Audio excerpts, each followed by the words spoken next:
Hi, I'm Rich Galassini for Cunningham Piano Company. And I'm Hugh Sung. This is a Lester piano. Now, I have to confess, this is the first time I've ever played a Lester piano. And from what I could see from the fall board here, it's made in Philadelphia. It was made in Philadelphia. As a matter of fact, the Lester Piano Factory was located where the Philadelphia International Airport is now. Oh, really? Really, yes. Wow. So apparently Philadelphia was quite the hotbed of piano manufacturing many years ago, wasn't Well, it? there were a dozen makers who made pianos in Wow. Philadelphia. How about Now, that? in comparison now, New York City had almost 100. Oh, okay. Well, it's maybe not a hotbed, but at least there was some manufacturing Absolutely. activity And here, at huh? the time that we're discussing, which is the early 20th century, there was really only one way to build a quality piano. Mass production as we know it had not started.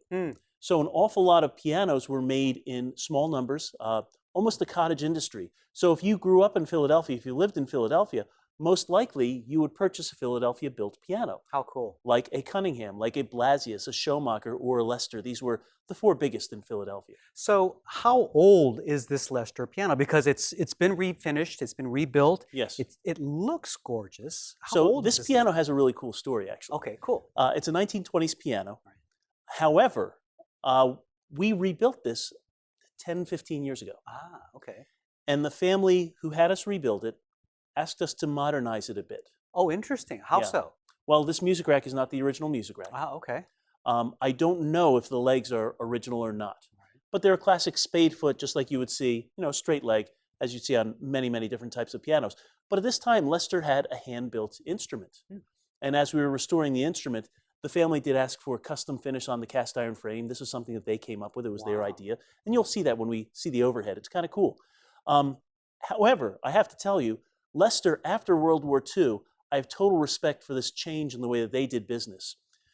After World War II, as you know, Hugh, Cunningham Piano stopped building pianos, and we got into piano rebuilding and restoration. The world became a much smaller place after World War II in many, many ways. You could no longer build a small number of hand-built instruments, outside of Philadelphia. And survive. And survive, Yeah. exactly. What Lester did is they stopped building grand pianos totally.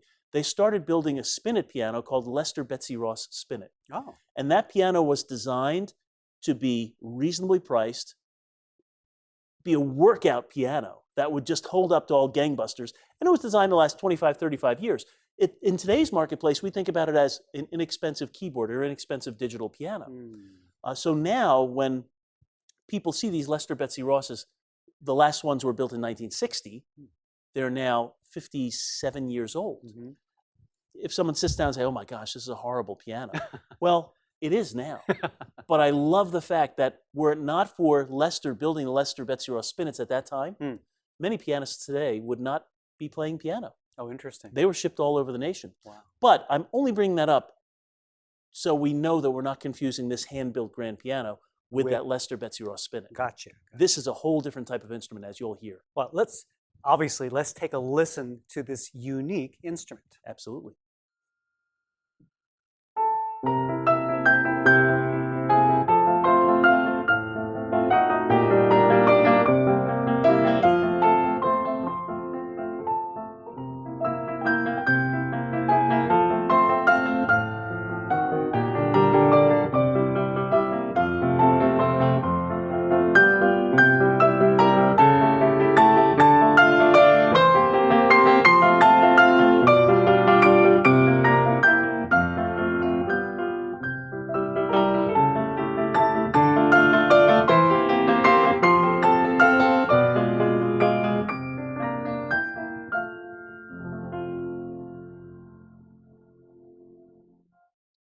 Hugh, I think that Schumann was a perfect choice for this instrument. I have to say, I was so impressed, not only with the sound of the instrument, but also the touch. It's got a very, very meaty touch. This is a workout piano for a grand piano. And this is about 5'7" or something like that. Ish. It might be an inch Ish. larger than that, but Okay. it's right in that size range. Yeah, but the sound is so pure, and it's just wonderful. And the colors that I can get out of this, it's surprisingly meaty, both in tone and in touch. A really unique instrument. Now, I have to share this. When we rebuilt this piano, we didn't skimp on anything that we did. We used all beautiful premium parts, the same sort of manufacturers of parts that we would use for a Bosendorfer or a Steinway when we rebuild it. But But because this is not a Steinway, this is really a bargain piano as well. Wow. So I invite anyone to come and play the instrument and tell us what you think. I think you'd be very, very impressed. Again, just to warn you, this is a meaty touch. You know, Yeah. some pianos have a very light, fleeting touch. This one, you kind of have to give a little bit more, but it's worth it because it gives you this. If you can master the touch, you get this incredible range of tone and color, but incredible clarity as well. It's almost like bell-like, almost like a Liberty Bell. I kid, but it's a wonderful, wonderful instrument. Absolute delight to play. Thank you so much for that history It's my lesson. pleasure. I'm really happy you enjoyed playing the piano It's too. so much fun. Anyway, for Cunningham Piano, I'm Hugh Sung. And I'm Rich Galassini. And as always, I want to remind you, please be sure to leave us some comments, questions. We'd love to get your feedback on this instrument. Leave them in the comments section below. And subscribe to our newsletter so that you can get updated whenever we have new videos and articles. Thank you for joining us.